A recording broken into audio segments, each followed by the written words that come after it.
we were so excited to get to know other people that had children with Down syndrome or that had Down syndrome themselves. And they told us that there were all these children, all these babies born with Down syndrome in different countries, in developing countries, where these babies were still immediately placed in an institution. They don't do it because they don't want to raise that child.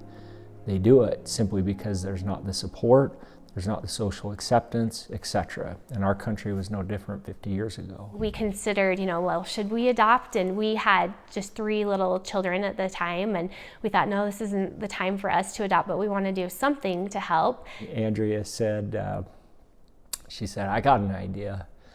And I still remember where we were, and I remember the moment, I'm like, go on. And she's like, why don't you do an Ironman triathlon to fundraise and raise awareness for a kid? And I looked at her and I said, why don't you do an Ironman triathlon to fundraise for a kid? He's like, I don't know if I could do a full Ironman, but he's like, if I was doing it for one of these kids, like, I would do it. It was like a part-time job, honestly, to try and train for one of these things. Brady would have to get up sometimes at like 3 o'clock, 4 o'clock in the morning to go start his ride so he could get his bike ride in for the day, or so he could go swimming. And oftentimes when he would get up, the little boys would hear him and they would get up too. And so I remember, there were times like 3:30 in the morning when we're all standing out in the driveway waving goodbye to Brady as he rides off. I got a phone call one day